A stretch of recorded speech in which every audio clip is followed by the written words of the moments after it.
వందనాలు. దేవుని మాటను మనం శ్రద్ధగా విందాము. ఈ ఊరు వచ్చిన కొత్తలో గుడ్ ఫ్రైడేకి ముందు రోజున లక్షవారం రోజునే ఇక్కడ పిల్లలతో మాటల్లో ఈరోజు స్కూల్కి వెళ్ళారా అని అడిగాను. వెళ్ళాం అన్నారు. రేపు వెళ్తారా అని అడిగాను. అంటే గుడ్ ఫ్రైడేకి ముందు రోజు లక్షవారం, రేపు వెళ్తారా అన్నాను.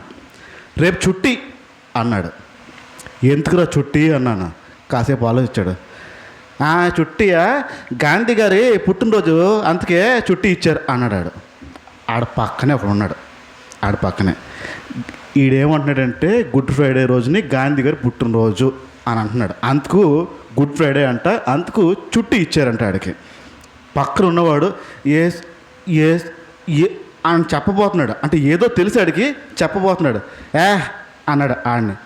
గాంధీజీ గారి పుట్టినరోజు కాదురా, యేసు ప్రభు పుట్టినరోజు అన్నాడు ఆడు. ఈడేమో గాంధీజీ గారి పుట్టినరోజు అంటున్నాడు గుడ్ ఫ్రైడే రోజుని. పక్కన ఉన్నవాడేమో కాదు, గాంధీజీ గారి పుట్టినరోజు కాదు, యేసు ప్రభు పుట్టినరోజు అంటున్నాడు. ఎప్పుడు? Good Friday. పిల్లలు కదా, తెలీదు. చాలామందికి గుడ్ ఫ్రైడే ఎందుకో తెలీదు. పిల్లలు కాబట్టి తెలీదు. దౌర్భాగ్యం ఏంటంటే పెద్దలకు కూడా తెలియదు. చాలామంది పెద్దలు కూడా గుడ్ ఫ్రైడే ఎందుకంటే తెలియదు. యేసు ప్రభు పుట్టాడా, యేసు ప్రభు చనిపోయాడా, ఇంకేదైనా అయ్యిందా, ఆ క్రైస్తవుల పండగలా ఉందే అని అనుకుంటారు. ఆ గుడ్ ఫ్రైడే అనే విషయానికి చాలామందికి అవగాహన లేదు, తక్కువ ఉంది ఇప్పటికీ కూడా. యేసు ప్రభు వారిని సిలువ వేసిన రోజు అంటే మరణానికి అప్పచెప్పబడిన రోజు గుడ్ ఫ్రైడే. ఒక వ్యక్తి ఇంట్లో చనిపోతే, ఒక కుటుంబంలో ఒక వ్యక్తి చనిపోతే ఎంతమంది వచ్చి మంచి పని జరిగిందంటారు?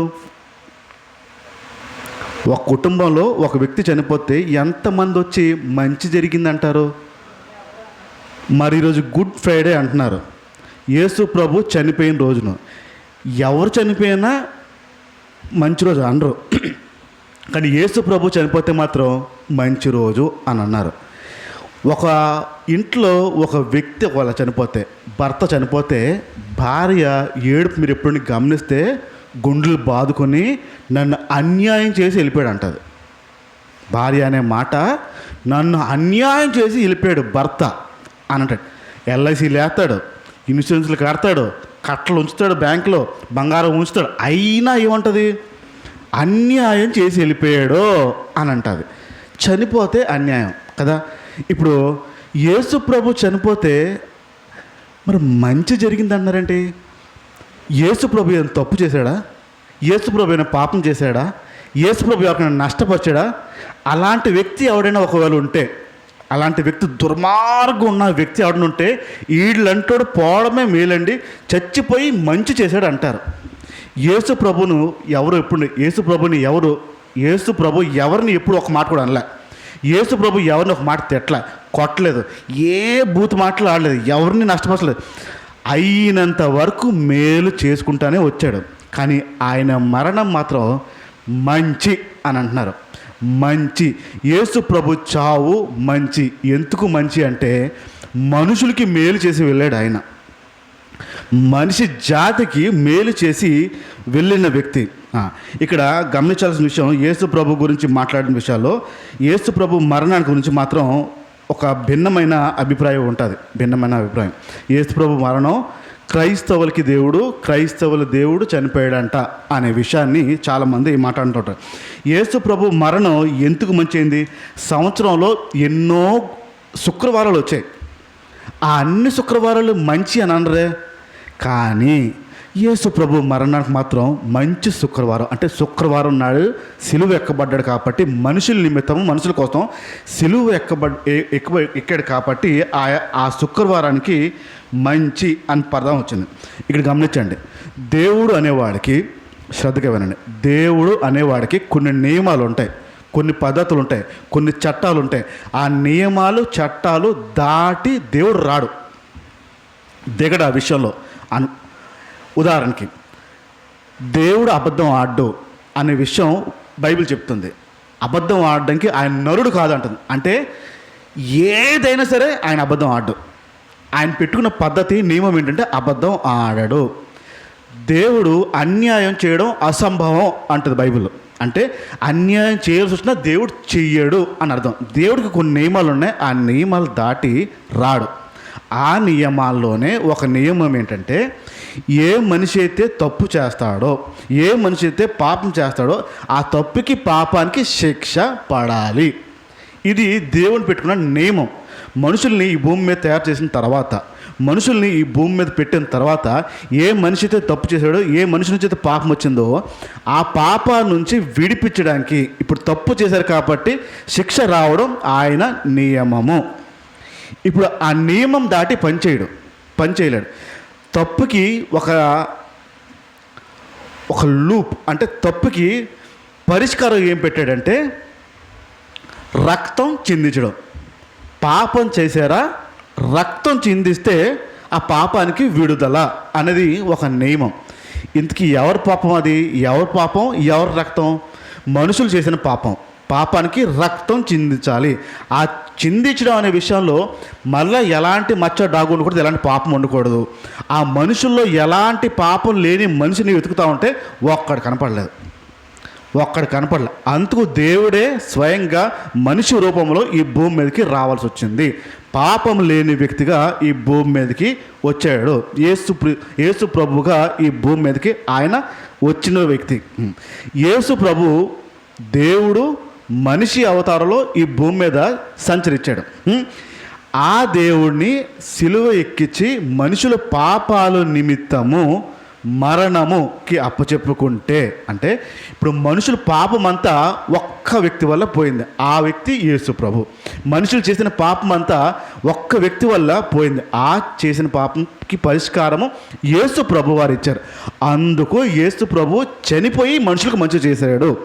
గుడ్ ఫ్రైడే అనడానికి యేసు ప్రభు మనుషుల పాపాల కోసం చనిపోయి, మనుషుల మీద శాపము తీసివేసి చనిపోయి మనుషులకి మంచి చేశాడు అనే ఒక ఉద్దేశం మీదే ప్రభు ఈరోజు గుడ్ ఫ్రైడే అనే విషయాన్ని గుర్తు చేస్తున్నాడు. ఒక్కసారి చరిత్రలోకి వెళ్తూ కొంచెం వివరాలు నేర్చుకునే ప్రయత్నం చేద్దాం. చాలాసార్లు అనే మాట ఏంటంటే, కొందరికి నాతో ఎవరు లేరు అంటారు, నేను ఒంటరి వాడిని అంటారు, నేను దేంట్లో అయినా ఒంటరిని అంటారు, నేను ఏదైనా ఒక్కడిని తీసుకుంటాను, నాకు ఎవరు సపోర్ట్ చేయరండి అంటారు, నాకు ఎవరు తోడు ఉండరండి, నేను అన్ని విషయాల్లోని ఒంటరి వాడిని అని ఒక అభిప్రాయం చాలా మందిలో ఒక్కొక్కసారి ఒక సందర్భంలో వస్తుంది. బైబిల్ ఏం చెప్తుందో ఒకసారి చూద్దాం. ఎఫెసీయులకు రాసిన పత్రిక, బైబిల్లోంచి ఎఫెసీయులకు రాసిన పత్రిక 1వ అధ్యాయము 4వ మాట. ఎఫెసీయులకు రాసిన పత్రిక 1వ అధ్యాయం 4వ మాట.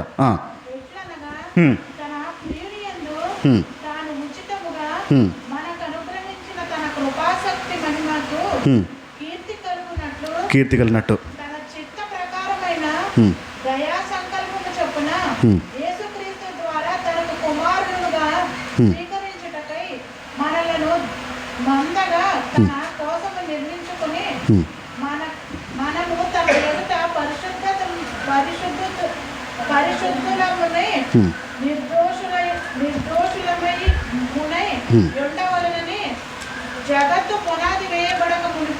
జగత్తు పునాది వేయబడక ముందే ప్రేమ చేత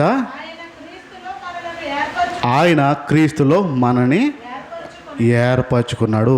ఈ భూమి పునాది వేయక ముందే, ఈ భూమి లేకముందే యేసు ప్రభు తండ్రి అనే దేవుడు యేసు ప్రభు మనుషుల గురించి ఆలోచించి ఉన్నాడు. ప్రతి ఒక్కడు మనసులో చాలాసార్లు చాలా సందర్భాల్లో నేను ఒంటరివాడిని, నాకు ఎవరు లేరు, నాకు తోడు లేరు, నాకు ఎవరు సపోర్ట్ చేయరు అనే ఒక భావం ప్రతి ఒక్కరి హృదయంలో ఎప్పుడప్పుడు వస్తూనే ఉంటుంది.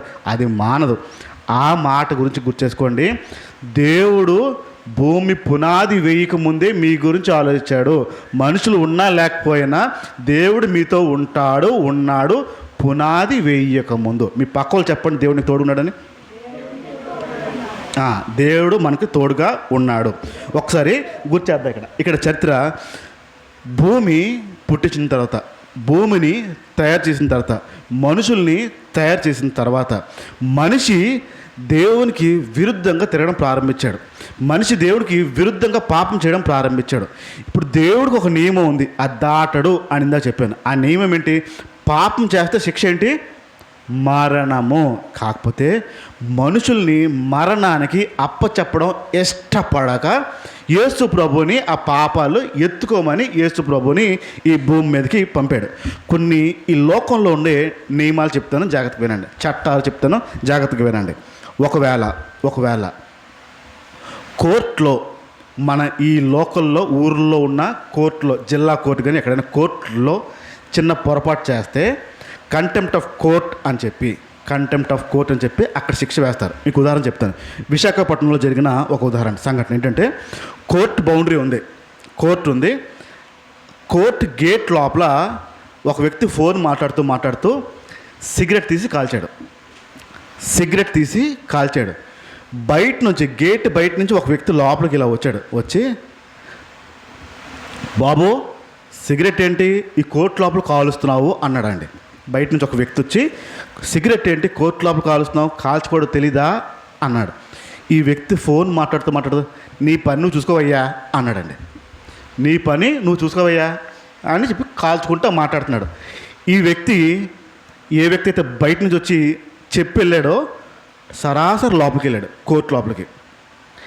ఆయన జడ్జు. వాస్తవం ఏంటంటే ఆయన సిగరెట్ తాగడానికి బయటికి వెళ్ళాడు.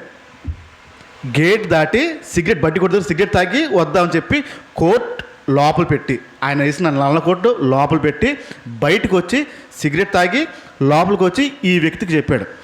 లోపలికి వెళ్ళాడు, కుర్చీ వేమి కూర్చున్నాడు, కోర్టు వేస్తున్నాడు. పోలీసు వాడిని పిలిచాడు.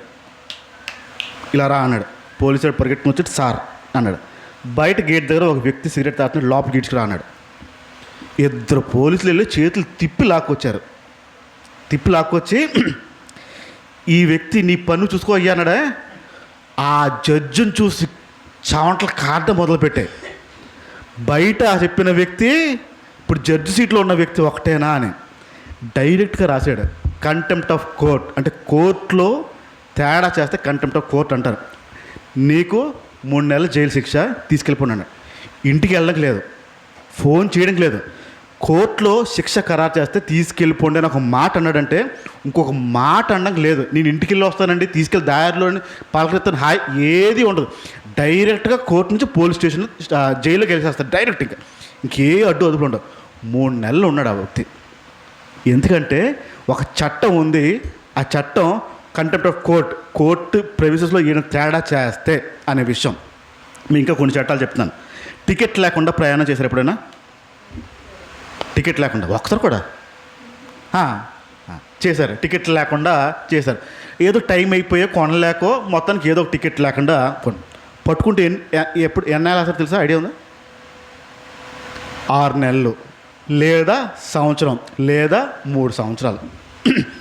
మీరు మాట్లాడిన దాన్ని బట్టి, పరిస్థితిని బట్టి పట్టుకుంటే, స్ట్రిక్ట్ ఆఫీసర్ దొరికితే, అంటే 50-100 కొట్టు పంపుతానని కూడా కాదు, స్ట్రిక్ట్ ఆఫీసర్ దొరికాడు అనుకోండి 6 నెలలు సీదా జైల్లో వేస్తాడు. మాట్లాడడం లేదు, ఇంకా బెయిల్ గీలు ఉండదు. 6 నెలలు శిక్ష పడిపోవాల్సిందే.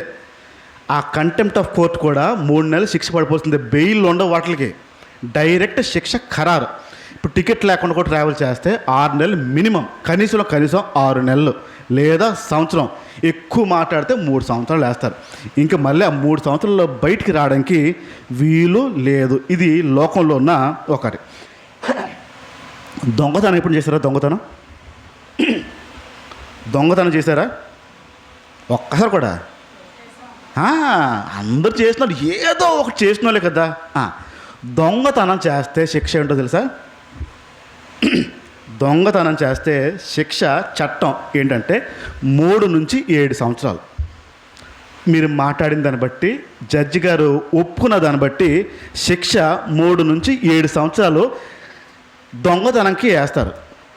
ఈ దొంగతనం కొంచెం డిగ్రీ పెరగాలంటే ఎలా చేసావో అని అడిగి అనుకుందాం. నేను వెళ్ళానండి, తీసుకున్నాను, వచ్చేసానండి అని అయిపోయింది. దొంగతనంలో మీ చేతిలో కర్ర కానీ, మీ చేతిలో కత్తి కానీ, మీ చేతిలో గన్ కానీ ఉందంటే డైరెక్ట్ 10 సంవత్సరాలు, డైరెక్ట్ 10 years. 3-7 కాదు. దొంగతనం సాదాసీదాగా చేస్తే, అంటే ప్లెయిన్ బిర్యానీ అనమాట, చేస్తే 3 నుంచి 7. దమ్ బిర్యానీ చేద్దాం అనుకోండి 10 సంవత్సరాలు. చేతిలో కర్ర ఉందండి అని అవతల వ్యక్తి చెప్తే 10 సంవత్సరాల జైల్లో పెట్టేస్తారు డౌట్ లేకుండా. ఇంకొక చట్టం చెప్తాను. మర్డర్ చేస్తే ఏం చేస్తే ఎప్పుడేం చేశారా? ఒక్కసారి కూడా సరదాగా చేయలేదా?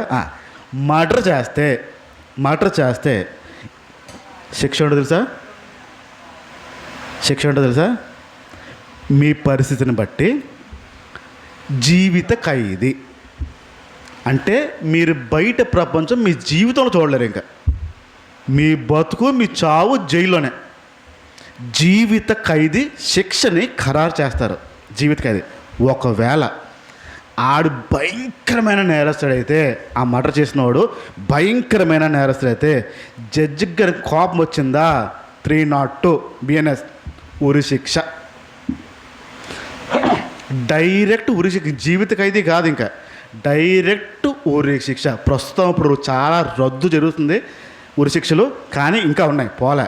ఉరి శిక్ష అనేది ఇంకా ఉంది, రద్దులు ఎక్కువ చేస్తున్నారు. ఇప్పుడు ఒక మర్డర్ చేస్తే ఆ మర్డర్ తీవ్రత ఎక్కువ ఉంటే ఖచ్చితమైన శిక్ష పడేది ఏంటంటే ఉరి శిక్ష. బైబిల్లో చెప్పిన మాట ఏంటంటే, ఒక వ్యక్తి తప్పు చేస్తే, ఒక వ్యక్తి పాపం చేస్తే ఆ వ్యక్తికి మరణ శిక్ష. ఇప్పుడు చెప్పండి, ఏ తప్పు చేయలేదా? ఏ పాపం చేయలేదా? చేసాం. శిక్షగా ఒక్కసారి యోహాను సువార్త, మొదటి యోహాను పత్రిక. ఇప్పుడు శిక్ష ఖరారు అయ్యింది. ఏంటి? తప్పు చేసిన తర్వాత, పాపం చేసిన తర్వాత. మొదటి యోహాను పత్రిక 2వ అధ్యాయం. మొదటి యోహాను పత్రికలోంచి, బైబిల్లోంచి 2వ అధ్యాయం 2వ మాట.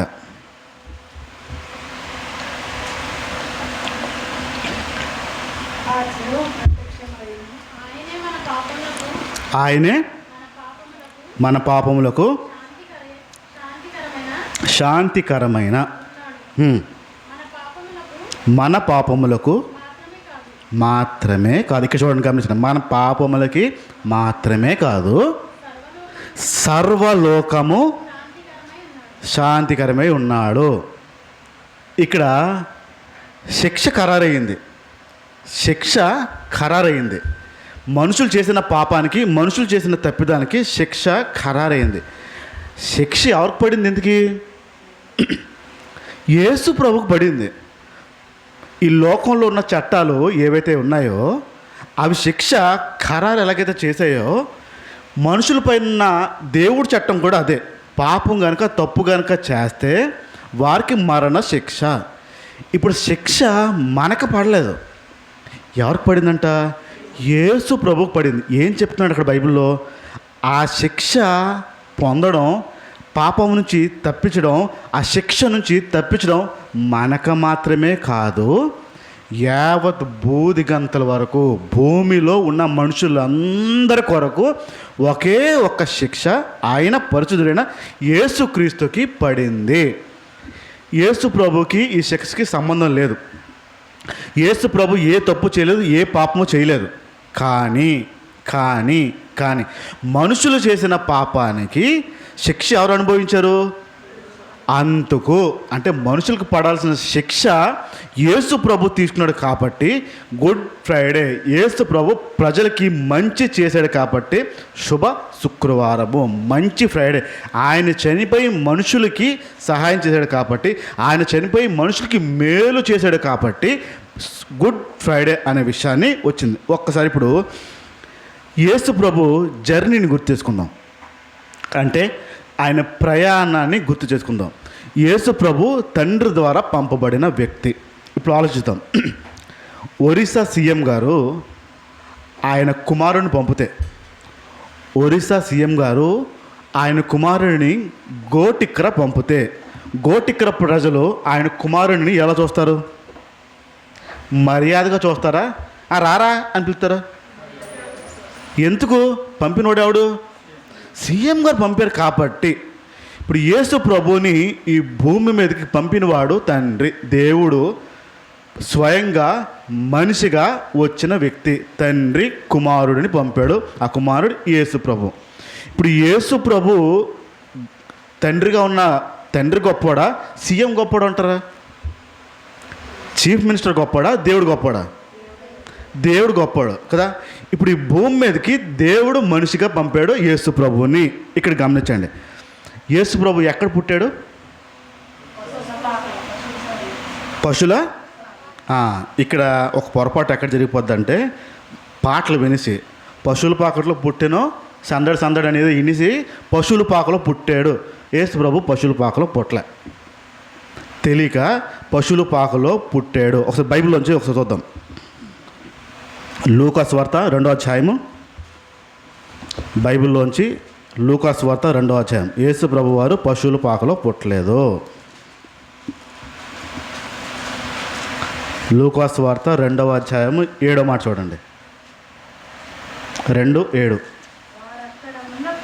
వారు అక్కడ ఉన్నప్పుడు నిండే గనక కని చుట్టి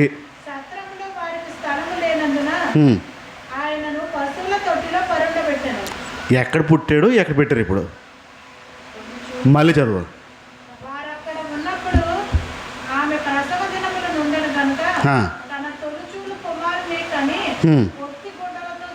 కని చుట్టి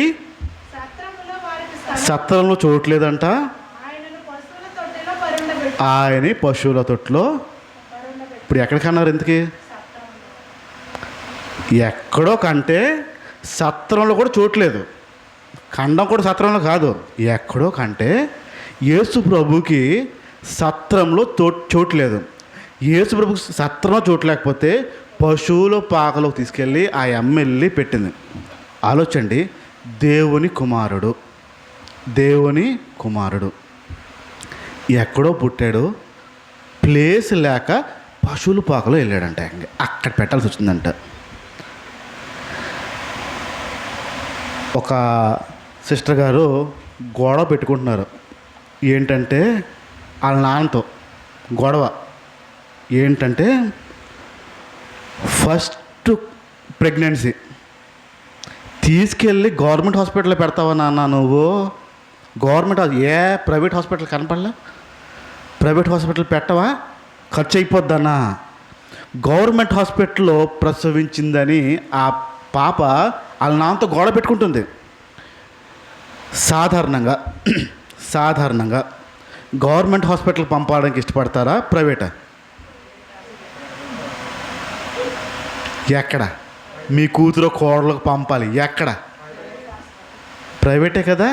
అక్కడైతే అన్నీ. యేసు ప్రభు దిక్కు చూడండి ఒకసారి. తండ్రి కుమారుడు ఎక్కడో కంటే వాళ్ళ అమ్మ చుట్టుకుని వచ్చి, అమ్మ సత్రంలో చోటు ఉందా? యేసు ప్రభు దేవుడు కుమారుడు చోటు ఉందా అంటే, ఇక్కడ లేదు వెళ్ళండి అంటే, ఎక్కడ దొరక్క సత్రంలోకి వెళ్ళి ఆ పశువుల పాకలో వాసన బాగుంటుందా బాగుందా? దోమలు ఉంటాయో ఉండవా? పురుగులు ఉంటాయో ఉండవా? చిన్న పిల్లోడిని తీసుకెళ్ళి అక్కడ పెట్టింది. ఎవరి కోసం? నేను ఇప్పుడు చెప్పే విషయాలు గుర్తుపెట్టుకోండి. నా కొరకు అనండి, నాకు బదులుగా, నా స్థానంలో, నా కొరకు, నాకు బదులుగా, నా స్థానంలో యేసు ప్రభు చేసిన పని ఇది. యేసు ప్రభు వారు చేసిన పని ఏంటంటే, నా కొరకు చేశాడు త్యాగం, నాకు బదులుగా చేశాడు, నా స్థానంలో చేశాడు. ఈ 3 గుర్తుపెట్టుకోండి. ఇప్పుడు యేసు ప్రభు పశువుల పాకలో ఎవరు కొరకు వెళ్ళాడు? నా కొరకు, నాకు బదులుగా, నా స్థానంలో. అలాంటి ప్లేస్లో ఏసీ లేదా హాస్పిటల్లో? కరెంట్ లేదా హాస్పిటల్లో? నరసమ్మ లేదా? ఇంజక్షన్ లేవా? మందులు లేవా? ఏమీ లేవు. అలాంటి జీవితం నుంచి ప్రారంభించిన దేవుడు నా కొరకు, నాకు బదులుగా, నా స్థానంలో ఆ పని చేయడానికి ఇష్టపడ్డాడు. రెండో విషయం చెప్తున్నాను. ఆయన జర్నీ, ఆయన అంబానీ కుటుంబంలో పుట్టలే.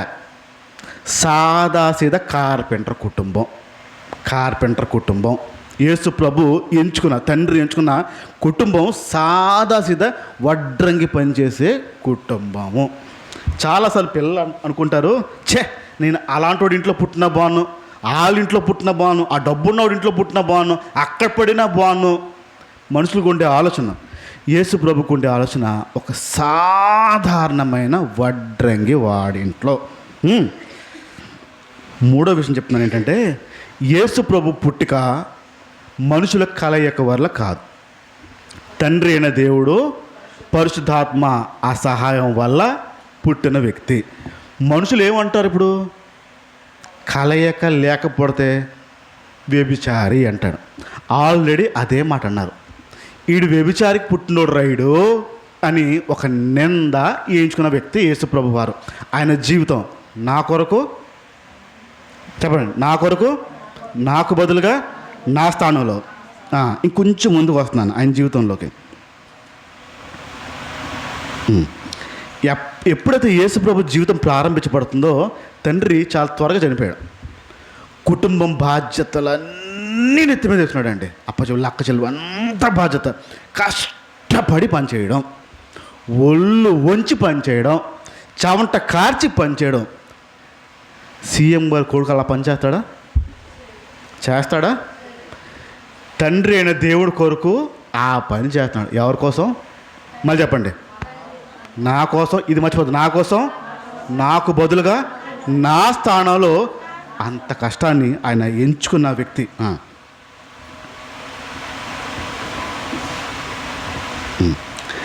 ఏ రోజైతే ఆయన పుట్టాడో ఆ రోజు నుంచి చంపడానికి ఎదురు చూస్తున్నాడు. పుట్టక ముందు నుంచే యేసు ప్రభువుని చంపడానికి ఎదురు చూస్తున్నారు. ఇప్పుడు చూడండి,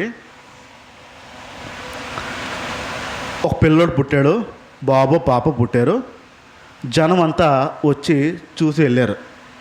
అందరూ చూసి వెళ్ళారు. వెళ్ళిన తర్వాత నుంచి పిల్లోడికి వాంతులు, విరోచనాలు అవుతున్నాయి. ఏంటి వస్తుంది ఆలోచన? అందరూ వచ్చారు, చూశారు, ఏదో స్టీ తగిలిందంటారే, దిష్టి తగిలిందని చెప్పి మనుషులు వచ్చి చూసి వెళ్తే దిష్టి తగిలిందని చెప్పి ఏ మిరపకాయలో, ఏ నిమ్మకాయో, ఏ గుడ్డో చుట్టూరు తిప్పి తూతూ అని చెప్పి అది ఎవడు తొక్కుతుందో ఆడికంటికి పోలని వేస్తారు స్వార్థపరులు కదా. అంతే కదా? అంతేనా కదా? బయట ఎత్తారా పడేస్తారా? అది ఎవడో తొక్కాలి, మళ్ళీ తొక్కితే ఆడికి వెళ్తుంది. ఇది లెక్క. మీ దగ్గరున్న ఆ చెత్త వేడో డెడకు తొక్కి ఆడికి వెళ్ళాలి. ఎంత దుర్మార్గులు చూడండి మనుషులు. పిల్లోడికి ఏదో అయిపోతుంది అని ఎప్పటి నుంచి అయితే మరియమ్మ యేసుప్రభు కన్నాదో అప్పటి నుంచి చంపడానికి ఎదురు చూస్తున్నాడు రాజు. ఆల్రెడీ వార్త అందిపోయింది, ఈ భూమి మీద ఒక రాజు రాబోతున్నాడు, భూమిని ఏళ్తాడు అని వార్త తెలిపోయింది. ఈ రాజు భయపెడుతుంది, పడి చంపాలి అని. ఇప్పుడు ఆలోచండి, ఆ తల్లికి ఎలా ఉంటుంది? నా కొడుకుని చంపేస్తారేమో. ఏంట కర్మ ఆవిడకి, ఎందుకో కర్మ ఆవిడకి. నా కొరకు, నాకు బదులుగా, నా స్థానంలో ఆయన చేసిన పని ఇక్కడ కొంచెం ఇంకా ముందుకు వెళ్తే ప్రయత్నం చేస్తాను. డైరెక్ట్గా వచ్చేస్తాను. ఆయన పెద్ద అయిన తర్వాత, జరిగిన తర్వాత విషయాల్లోకి వచ్చేస్తాను. 6వ అంశం ఏంటంటే, ఆయన అరెస్ట్ చేసిన దగ్గరకు వచ్చేస్తాను డైరెక్ట్గా. చిన్నప్పటి నుంచి మీతో కట్ చేసి అరెస్ట్. యేసు ప్రభువుని పట్టుకుంటారు అనే విషయం ముందుగా తెలుసు. యేసు ప్రభుని సిలువెక్కిస్తారు అని ముందుగా తెలుసు. 33.5 సంవత్సరాలు ఎందుకు బ్రతికాడురా అంటే మరణం కోసమే బ్రతికాడు. నేను చావాలి అందుకు బ్రతుకుతున్నాను అనేవాడు, అందుకోసం బ్రతికాడు. యేసు ప్రభుని అరెస్ట్ చేయడానికి వచ్చారు. యేసు ప్రభుని అరెస్ట్ చేయడానికి వచ్చిన పరిస్థితి. ఇక్కడ అరెస్ట్ చేయడానికి వచ్చిన వ్యక్తులు ఏ వ్యక్తులు అయితే వచ్చారో మామూలుగా రాలేదు. సంఖ్యలు తెచ్చారు. ఐరన్ చైన్స్ సంఖ్యలు తెచ్చి వేయడానికి వచ్చారు. ఆలోచండి, యేసు ప్రభు ఎవరిని కొట్టాడా? నరికాడా? ఎవరికైనా హాని చేశాడా? సంఖ్యలు ఎందుకు ఆయనకి? అంత పెద్ద నేరస్తాడా?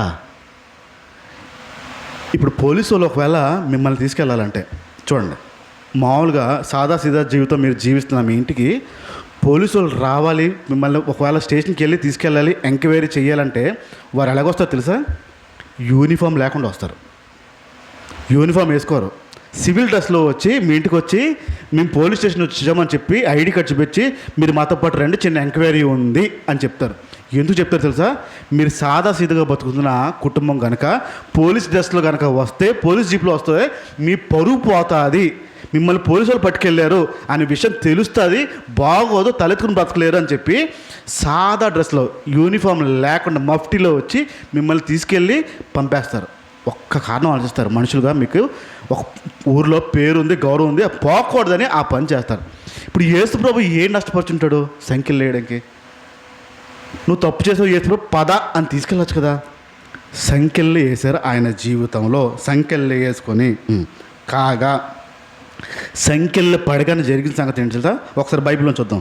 మత్తయి సువార్త 26వ అధ్యాయం. మత్తయి సువార్త 26వ అధ్యాయం. సంఖ్యలు వేసిన తర్వాత జరిగిన సంఘటన చూద్దాం. మత్తయి సువార్త 26వ అధ్యాయం 56వ మాట.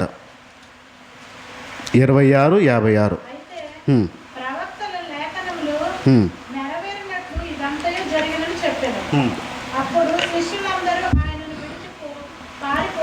శిష్యులందరూ ఆయనని విడిచి పారిపోయారు.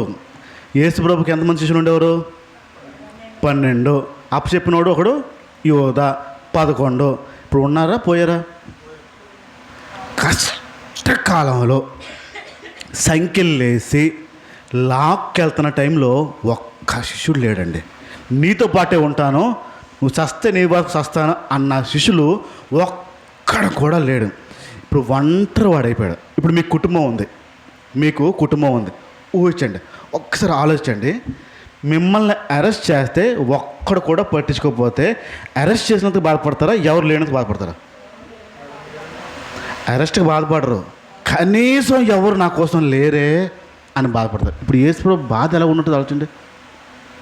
నాతో పాటు తిరిగిన శిష్యులు, నాతో దగ్గర ఉన్న శిష్యులు ఒక్కసారి సంఖ్యలు లేగానే నన్ను వదిలి పారిపోయి ఒంటరివాణి చేసి పారిపోతే ఆ వ్యక్తికి, ఆ యేసు ప్రభుకి ఎలా ఉంటుందో అసలు ఆలోచండి. ఒక్కసారి ఊహించండి. ఎందుకు ఆ కర్మ ఆయనకి, ఎందుకు ఆ నొప్పి ఆయనకి? మళ్ళీ చెప్పండి. నా కొరకు, నాకు బదులుగా, నా స్థానంలో ఆయన అదే తీసుకోవడానికి ఇష్టపడ్డాడు. ఆయన దృష్టి అంతా ఒక్కటే. అరెస్ట్ చేసి తీసుకెళ్లారు. తీసుకెళ్ళిన తర్వాత ఒక్కసారి తర్వాత ఏం జరిగిందో చూద్దాం. యోహాను సువార్త 18వ అధ్యాయం. యోహాను సువార్త 18వ అధ్యాయం 22వ మాట. యోహాను సువార్త 18వ అధ్యాయము 22వ మాట. ఆయన ఈ మాటలు చెప్పినప్పుడు దగ్గర నిలిచి ఉన్న 19 చూడండి ఒకసారి. ప్రధాన యాజకుడు ఆయన శిష్యులను గూర్చి ఆయన బోధన గూర్చి యేసును అడగగా, యేసు ప్రభుని అడిగారు. అక్కడ అరెస్ట్ చేసిన తర్వాత యేసు ప్రభుని ఒక మాట అడుగుతున్నారు, నీ శిష్యుల గురించి, బోధ గురించి. యేసు ప్రభు ఏం చెప్పేటప్పుడు, నేను బాహాటంగా లోకం ఎదురుగుండా నేను మాట్లాడాను కదా.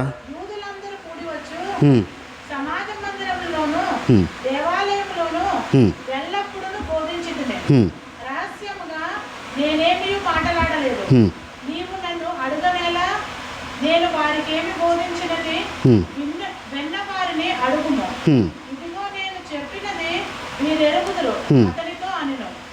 ఆయన ఈ మాటలు చెప్పినప్పుడు దగ్గర నుంచి ఉన్న 2 రోజుల్లో ఒకడు ప్రధాన యాజకుని ఎలాగ ఉత్తరం ఇచ్చుచున్నావా అని చెప్పి యేసును అరచేతుల్లో కొట్టెను. ఆగండి, ఏంటంట?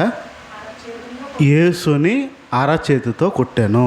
ఇక్కడ యేసు ప్రభుని అరెస్ట్ చేసి తీసుకెళ్ళిన తర్వాత నీ శిష్యుల గురించి చెప్పు, నీ బోధల గురించి చెప్పంటే యేసు ప్రభు అన్న మాట ఏంటంటే, నేను నా శిష్యుల గురించి, నా బోధ గురించి నేను బహిరంగంగానే చెప్పాను కదా. దీంట్లో దాపరికం ఏముందంటే, వచ్చి ఒకడు ఏంట్రా పెద్ద ఆయనతో అలా మాట్లాడతావా అని చెప్పి గోపం మీద కొట్టాడంట.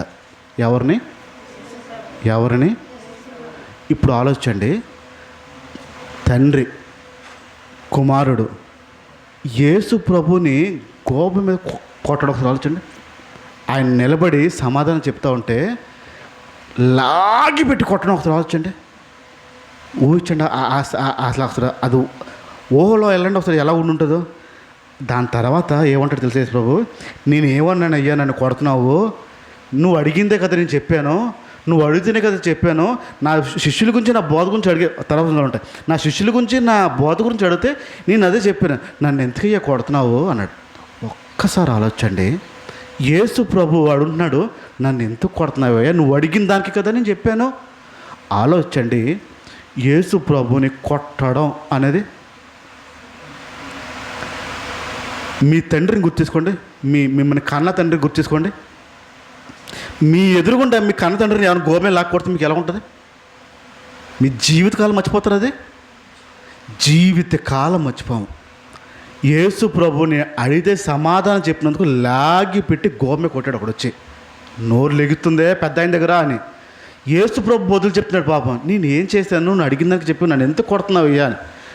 యేసు ప్రభువులంటోడు గోప మీద ఒక దెబ్బ తిని ఎవరి కొరకు? నా కొరకు, నాకు బదులుగా నా స్థానంలో ఆయన చెంప దెబ్బ తినడానికి సిద్ధపడ్డాడు. కాగా అక్కడి నుంచి అవమానం ఎదురెడుతూ ఉన్నాయి. నువ్వు ప్రవక్త వెంట్రా, నువ్వు అలాంటి వాడు వెంట్రా అని చెప్పి అవమానాలకి బాగా సుమారుగా 6 సార్లు కోర్టులు తిప్పారు. సుమారుగా 6 సార్లు యేసు ప్రభుని కోర్టులు తిప్పారు. చిన్న కోర్టు నుంచి పెద్ద కోర్టు, పెద్ద కోర్టు, ఎక్కడ కూడా ఎలా శిక్ష వేయాలి తిరిగిలే, వాళ్ళకి ఏం తప్పు చేయలేదు అనేది రుజువు అవుతుంది. కానీ మనుషులందరూ ఆయనని చంపాలంటున్నారు, శిక్షకి రుజువు దొరకట్లేదు ఎక్కడ కూడాను. 6సారి పిలాతు దగ్గరికి వెళ్ళినప్పటికీ జనమంతా వచ్చి యేసు ప్రభుని చంపాలి, సిలువేయండి అని కేకలు పెట్టారు. వారి కేకలు గెలిచాను అని బైబిల్ చెప్తుంది. ఇప్పుడు ఆలోచించండి, యేసు ప్రభుని సిలువ వేస్తున్నారు. ఆయన 33 సంవత్సరాల్లో యేసు ప్రభు ఎవరికి సహాయం చేయలేదంటారా? ఎవరికి మేలు చేయలేదంటారా? కళ్ళు లేనాడు కళ్ళు ఇచ్చాడు, నోరు లేనాడు నోరు ఇచ్చాడు, చచ్చిపోయినాడు బతికిచ్చాడు, అన్నీ చేసినాడు. చచ్చిపోతాడన్నాడు బతికించినాడు దేవుడు. అంతమంది సహాయం పొందారే, ఎందుకు యేసుప్రభు పక్కన వచ్చి నిలబడలేపారు? ఎవరును ఏ వ్యక్తులు కూడా యేసుప్రభుకి వచ్చి సహాయంగా నిలబడలేపారు. ఎందుకు? అందరూ చంపమని అన్నారు. ఎందుకు? గమనించండి, ఇక్కడ యేసు ప్రభు ఆ మరణాన్ని పొందడానికి ఒకే ఒక కారణం, ఎవరు సహాయం చేయడానికి కారణం, ఆయనకి మనం కనిపిస్తున్నాం. ఇప్పుడు సహాయం చేశారనుకోండి, సిలువ ఎక్కాల్సిన అవసరం ఉండదు, ఆ శిక్ష మనమేకి వచ్చేస్తుంది. అందుకు నా కొరకు యేసు ప్రభు చనిపోయాడు, నాకు బదులుగా యేసు ప్రభు చనిపోయాడు అనే విషయం ఇక్కడ సిలువ శిక్ష ఖరారైంది. కొంచెం ముందుకెళ్దాం. సిలువ శిక్ష ఖరారైంది. ఇప్పుడు చెప్పే విషయాలు బైబిల్లో ఉండవు, చరిత్ర. మళ్ళీ చెప్తున్నా, ఇప్పుడు చెప్పే విషయాలు బైబిల్లో ఉండవు, చరిత్ర. శిక్ష ఖరారైన తర్వాత యేసు ప్రభుని 40 కొరడా దెబ్బలు కొట్టాలి. 40 కొరడా దెబ్బలు కొట్టి అప్పుడు సిలువుకు అప్పచెప్పాలి. అంటే క్రూరంగా చంపాలి, ఆ యేసుని అతి భయంకరంగా చంపాలి అని. కొరడా ఇది ఎలాగుంటుందంటే, నీకు తయారు చేసినప్పుడు కొరడా అనేది ఎలాగుంటుందంటే, తోలుతో తయారు చేసిన బెల్టు.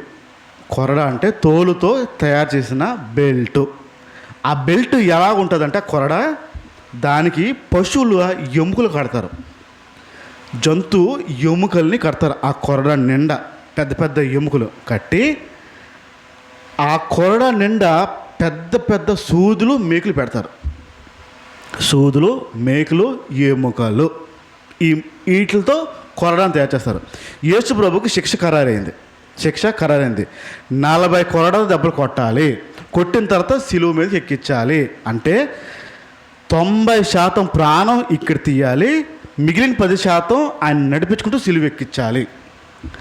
యేసు ప్రభుకి శిక్ష ఖరారైన తర్వాత సిద్ధపడుతున్నాడు. అప్పటికి హేళన చేస్తున్నారు. ఒకడు వచ్చి హేళన చేస్తూ, ఏరా నువ్వు రాజు అంట, ఈ భూమిని ఏలుతావంట, అందరు చెప్తున్నారు నువ్వు రాజువా, ఉండు రాజు కదరా నువ్వు, నీ కిరీటం ఉండకపోతే ఎలా అని చెప్పి ఒక కిరీటము తయారు చేసుకొచ్చాడు.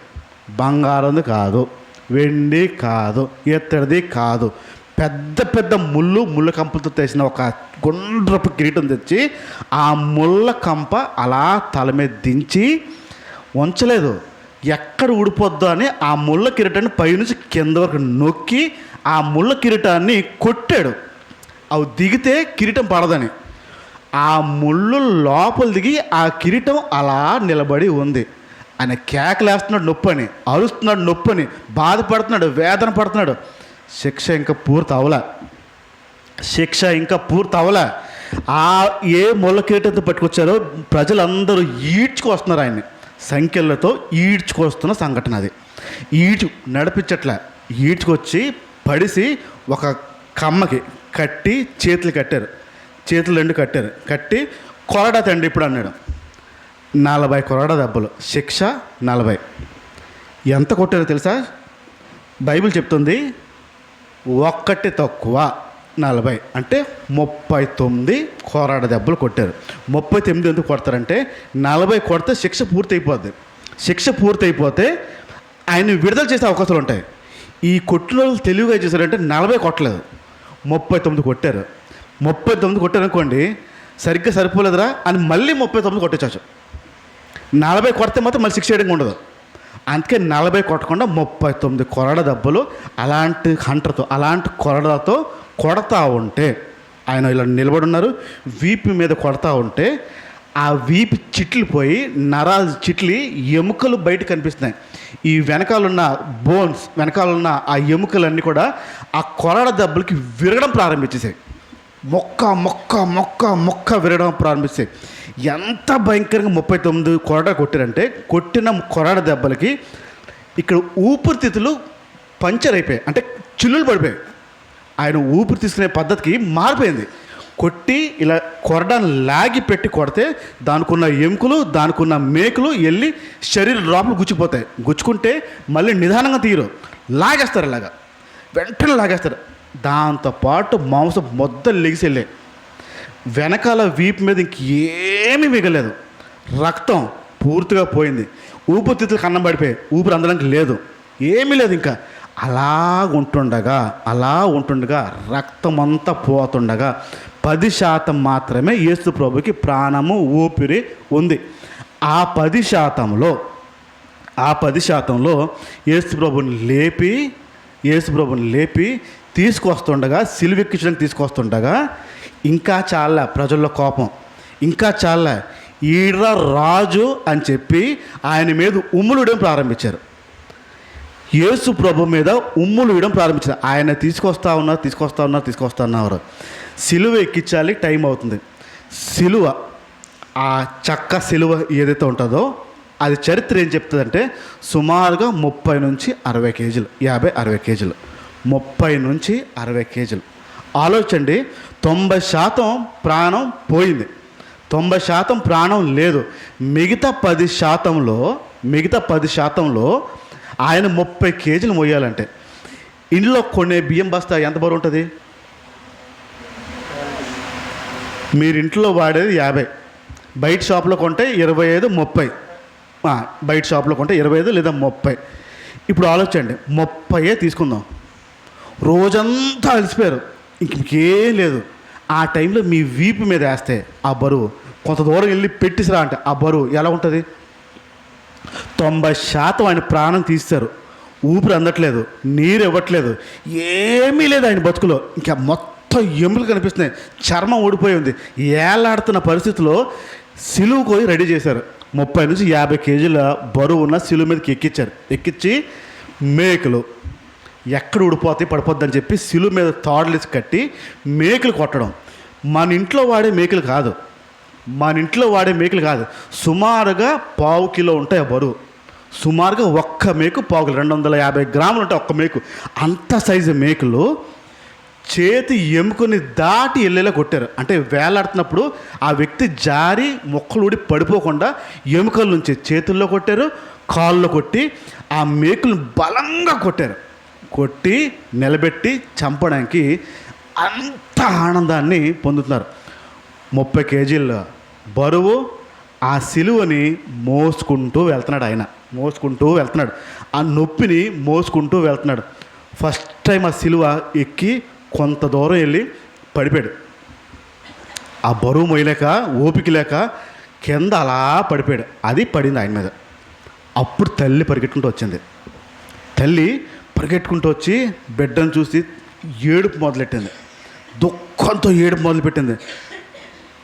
బహుశా తల్లికి గుర్తుకొచ్చుంటుంది, చిన్నప్పుడు నా కొడుకు పడిపోతే ఇలాగే పరిగెట్టుకొచ్చుంటానే, ఎత్తుకుని ఉంటానే, ఆడిచ్చుంటానే, ఏం లేని ధైర్యం చెప్పుంటానని ఫస్ట్ టైం పడిపోగానే ఆ తల్లి పరిగెత్తుకుంటూ వచ్చి యేసు ప్రభు దగ్గరికి వచ్చింది.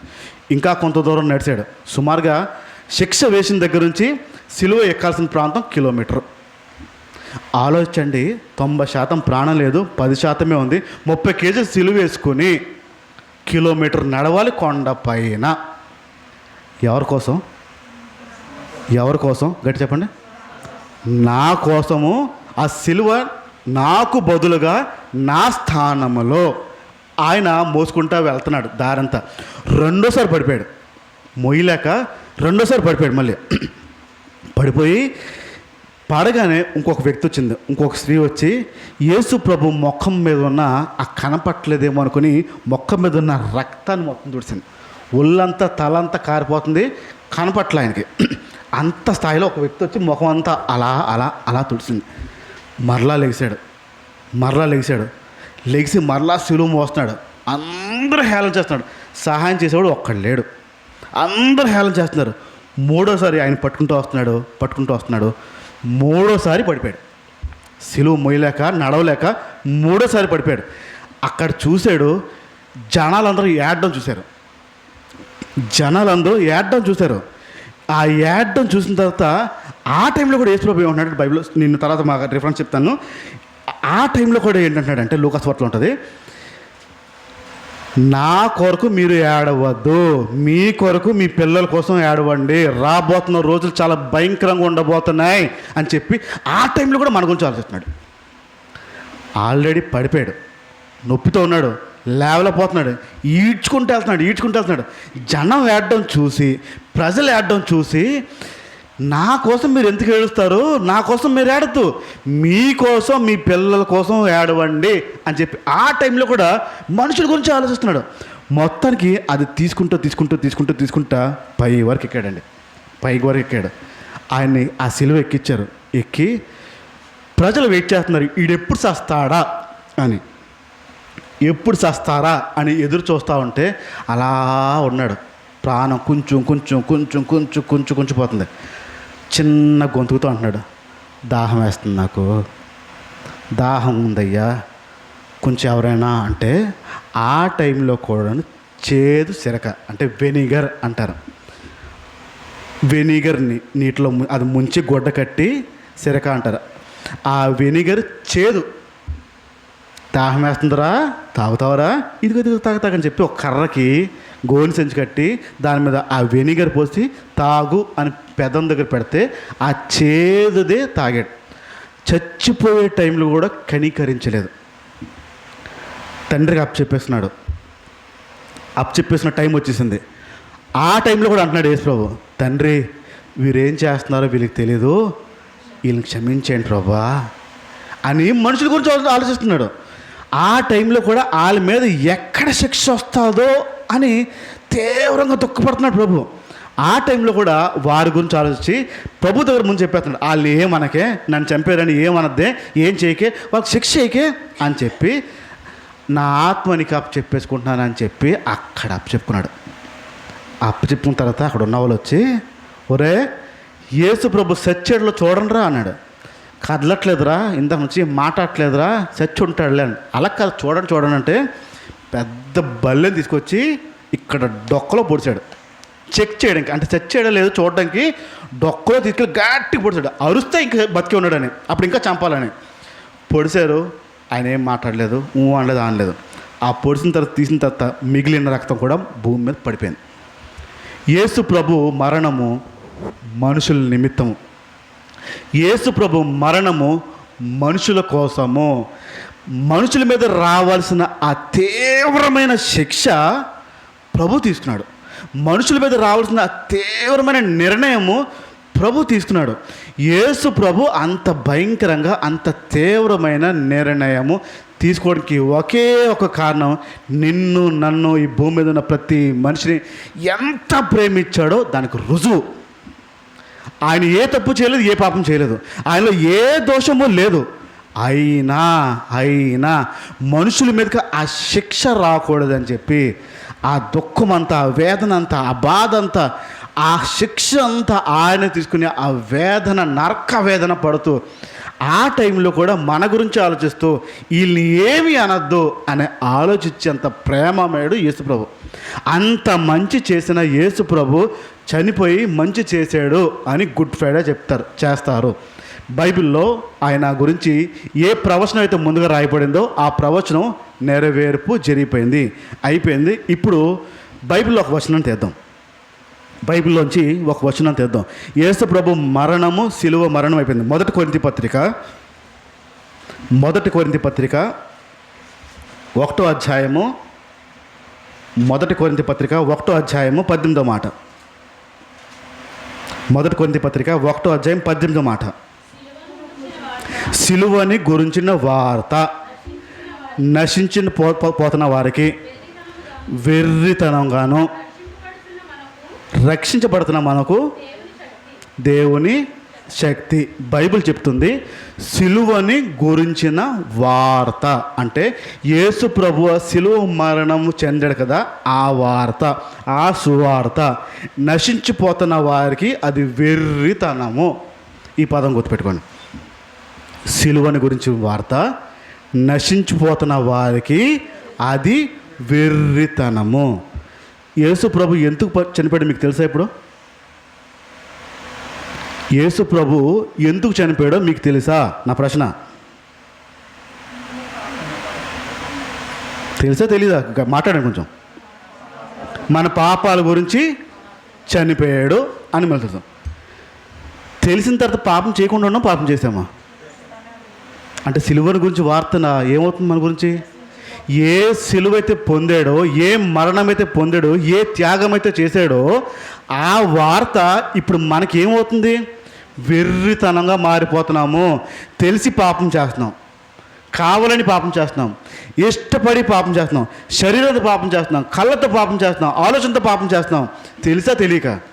సిలువని గురించి వార్త తెలుసు మనకి, ఆయన ఎందుకు చనిపోయాడో తెలుసు మనకి, ఎందుకు త్యాగం చేశాడో తెలుసు మనకి, ఎందుకు అంత నొప్పి పడ్డాడో తెలుసు మనకి, అయినా పాపం చేస్తున్నామంటే ఆ వార్త ఇప్పుడు ఎవరికి వెర్రితనం ఉంది?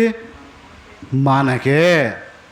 యేసు ప్రభు చనిపోయాడు అనే వార్త అర్థం చేసుకోలేకపోతే, యేసు ప్రభు త్యాగాన్ని అర్థం చేసుకోకపోతే, యేసు ప్రభు మరణాన్ని అర్థం చేసుకోకపోతే, యేసు ప్రభు మరణాన్ని విలువగా ఎంచుకోకపోతే అదే వెర్రితనంలో ఉంటాం మనము.